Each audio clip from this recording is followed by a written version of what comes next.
রৌদ্র গভীর মনোযোগ নিয়ে ভাবছে তুরার কিছু কথাগুলো রৌদ্রের মাথায় ঘুরে বেড়াচ্ছে। তুরা তখন এক ধমকের মতো বলেছে, যদি আমাকে আপনার সত্যিই ভালো লাগে তাহলে আপনাকে প্রমাণ করতে হবে যে আমার প্রতি আপনার ভালো লাগা আছে। আপনার ভালোবাসা যদি সত্যিকারেরও হয়ও তবে জোর করে ভালোবাসা যায় না।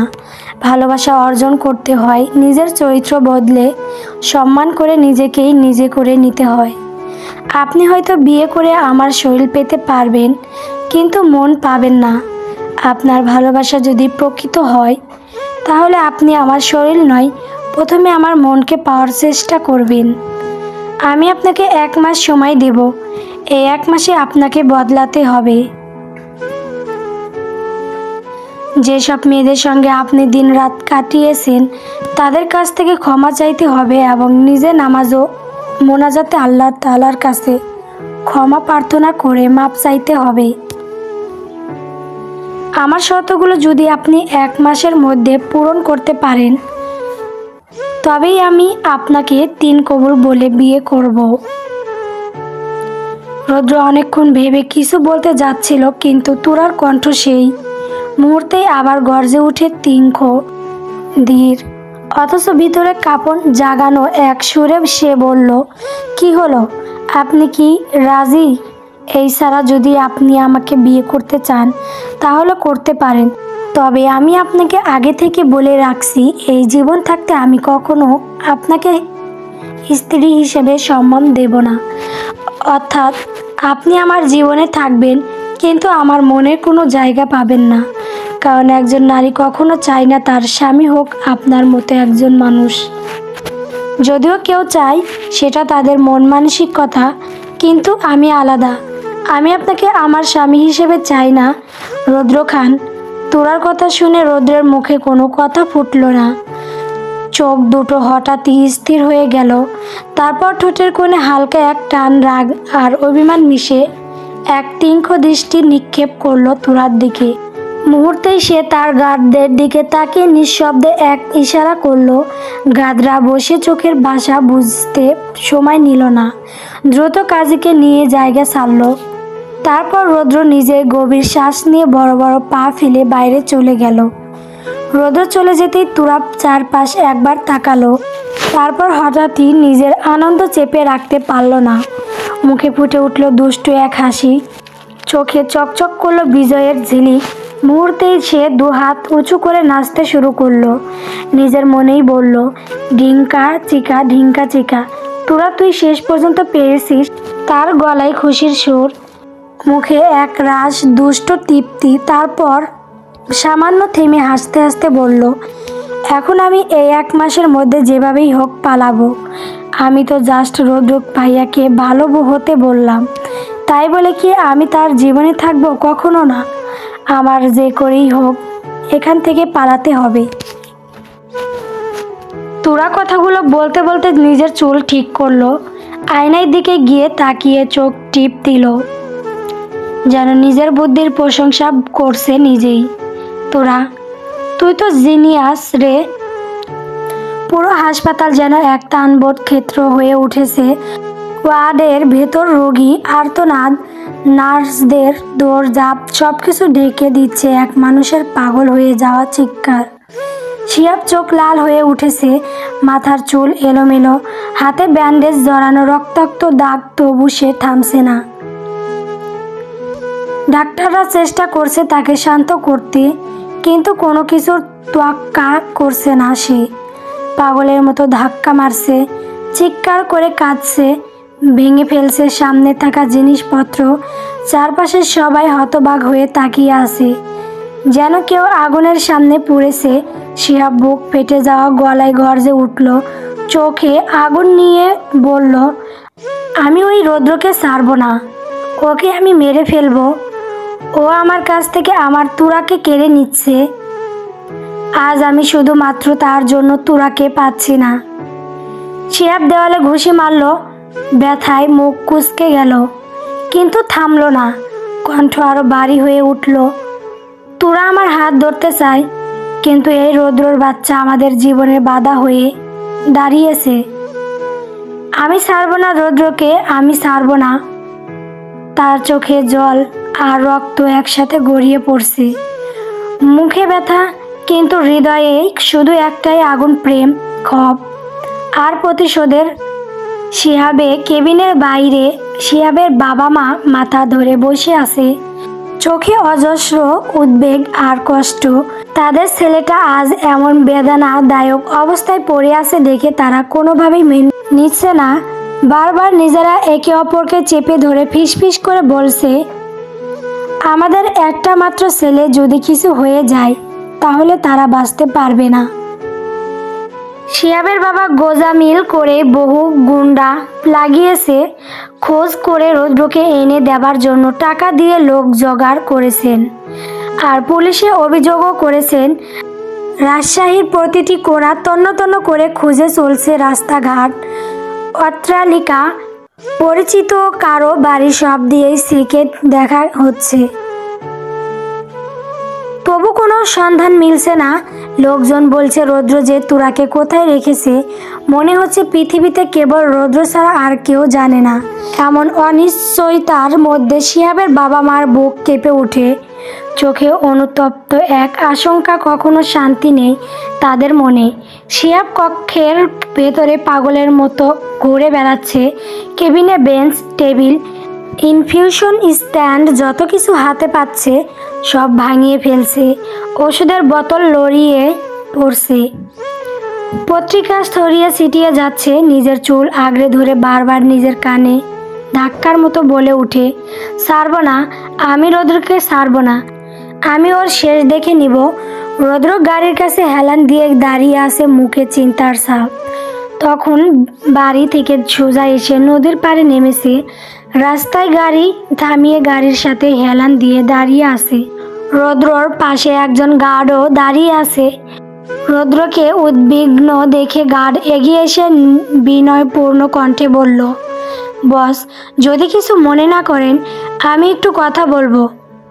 ম্যাম যা বললেন আসলে খারাপ কিছু বলেননি। ম্যামের কথাগুলো যদি আপনার কাছে গ্রহণযোগ্য মনে হয় তাহলে আপনারও ভালো হবে। আপনি ম্যামকেও পেয়ে যাবেন। পৃথিবীর সব নারী এক নয়, কারো স্বপ্ন থাকে, ইচ্ছা থাকে একজন ভালো স্বামী পেতে।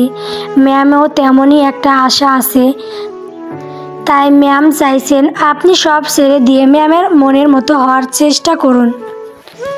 আর এত কথা বলার জন্য আমি দুঃখিত, ভালো মনে হলো তাই আপনাকে বলতে হলো।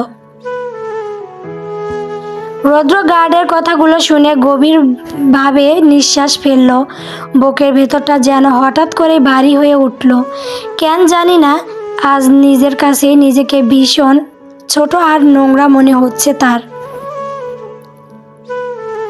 চোখ বন্ধ করলেই ভেসে উঠছে একের পর এক মুখ, যত নারীর সঙ্গে সময় কাটিয়েছে, যাদের অনুভূতি নিয়ে খেলেছে, তাদের প্রতি চাহনি আজ যেন তাকে বিচার করছে। মনে হলো জীবনের সব ভুলের হিসাব একসাথে বুঝে নিতে হচ্ছে তাকে এই মুহূর্তে। যদি সে সাধারণ একজন মানুষ হতো, যদি তার অতীতটা এত নোংরা না হতো, তাহলে হয়তো তুরা তাকে একটুখানি হলেও মেনে নিত। কিন্তু এখন সব কিছুই যেন দেরি হয়ে গেছে। রৌদ্র আরেকবার দীর্ঘশ্বাস ফেলল, চোখ তুলে আকাশের দিকে তাকালো, যেন নিজের ভেতরের পাপগুলোকে ঢেকে ফেলতে চায় নীরব নীল আকাশের তলায়। রাত 10টা সুই সুই বাতাসে তোরা রুমের বেলকনিতে বসে মনের সুখে আচার খাচ্ছে। ভবনের সামনে অনেক গার্ড পাহারা দিচ্ছে। রৌদ্র রুমে ঢুকে তোরাকে খুঁজতে থাকে। রুমে না পেয়ে বেলকনিতে এসে দেখে তোরা আচার খেতে খেতে আরাম করে বসে আছে। রৌদ্র বুক উসকে জিজ্ঞেস করলো, তুই এই রাতে আচার খাচ্ছিস? আচার কোথা থেকে পেলি তুই? তোরা রৌদ্রর কথায় রৌদ্রের দিকে তাকিয়ে গর্জে হেসে উত্তর দিল, একটা নিরু মামুকে বলেছি আমাকে আচার এনে দিতে, না হলে আমি তোদের বসকে বলে দিব আমি আচার খেতে চাইছি কিন্তু দেশ নাই। তখন তোদের বস ল্যাংটা করে ব্রিজের ওপর রশি দিয়ে বেঁধে ঝুলিয়ে রাখবে, তখন তোদের মানসিক সম্মানও হারাবে। চাকরিটাও যাবে। তোরা কথাটা বলে আবার মনোযোগ দিল আচার খাওয়ায়। মুখে একরাশ তৃপ্তি, ঠোঁটের কোণে হালকা আচার লেগে আছে। দেখলে মনে হয় কোনো শিশু মজা করে কাঁচা আমের আচার খাচ্ছে। রৌদ্র একপাশে দাঁড়িয়ে তোরার দিকে তাকিয়ে রইল। সেই দৃশ্য যেন তাকে অদ্ভুত এক অনুভূতিতে ভরিয়ে তুলছে।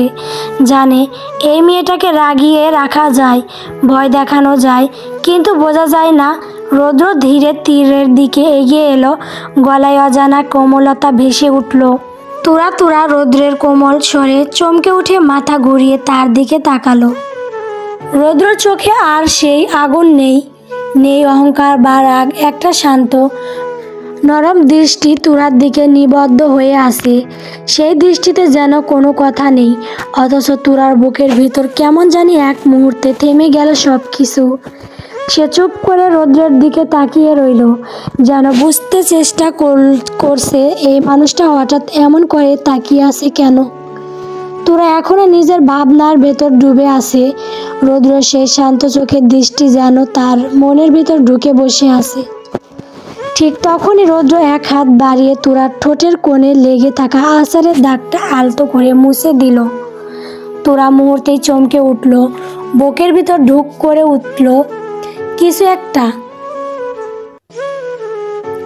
রৌদ্রের আঙ্গুলের ছোঁয়ায় বিদ্যুৎ চমকের মতো কাঁপিয়ে দিল তোরার শরীর। সে কিছু বলার আগেই রৌদ্র তোরার কানের কাছে মুখ নিয়ে গিয়ে খুব নিচু গলায় নরম অথচ গভীর স্বরে বলল, তোরা আমি যদি তোর সব সত্য মেনে চলি তাহলে তুই কি আমার হবি? তোরা স্থির হয়ে গেল, চোখের পাতা কাঁপছে, বুকের ভেতর ঢেউ খেলছে অজানা অনুভূতি, কিন্তু মুখে কোনো কথা নেই, শুধু নিঃশব্দ নীরবতা। আর রৌদ্রর নিঃশ্বাসের উষ্ণতা তার গালে ছুঁয়ে যাচ্ছে। রৌদ্র তুরার চোখের দিকে তাকিয়ে রইল। সেই দৃষ্টিতে কোনো আগুন নেই, শুধু এক অদ্ভুত কোমলতা, এক অচেনা আবেগের পরশ।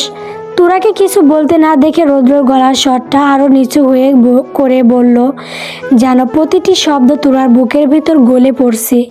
কি হলো জান, বলো না একবার, আমি যদি সব ছেড়ে দিই তুই কি আমার হবি? তোরা চমকে উঠল। রৌদ্রর গরম নিঃশ্বাস তার গালের পাশে ছুঁয়ে যাচ্ছে। শরীরটাই এক অচেনা শিহরণ বয়ে গেল। সে বুঝতে পারছে না কি বলবে। এই তো কিছুদিন আগেও রৌদ্র তার জীবনের সবচেয়ে ভয়ঙ্কর মানুষ ছিল, আর সব সত্য দিয়েছিল সে নিজেকে বাঁচার জন্য। অথচ আজ এই মানুষটার কণ্ঠ যেন এক অন্যরকম টান। তোরা নিজের ভেতরে লড়ছে, মাথায় যুক্তি, হৃদয়ে অজানা টানা পূরণ। অবশেষে নিজের অজান্তেই সে রৌদ্রের দিকে তাকালো, চোখে একটু ভয়, একটু কৌতূহল, আর খুব সামান্য কোমলতা মিশে আছে।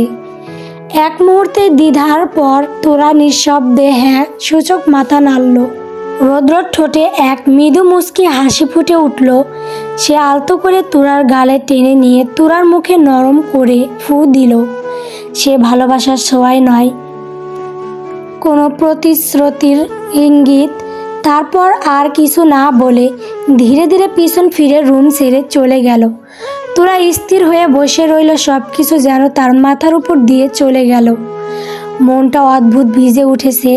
একটু আগে কি হলো, কেন রৌদ্রর এমন শান্ত দৃষ্টি তাকে এতটা বিচলিত করলো, তা সে বোঝাতেও পারছে না।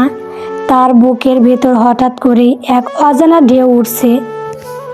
শরীরে অচেনা শিহরণ বয়ে যাচ্ছে, যা সে নিজের সাথেও পরিচয় করতে পারছে না। গল্প নির্লজ্জ ভালোবাসা।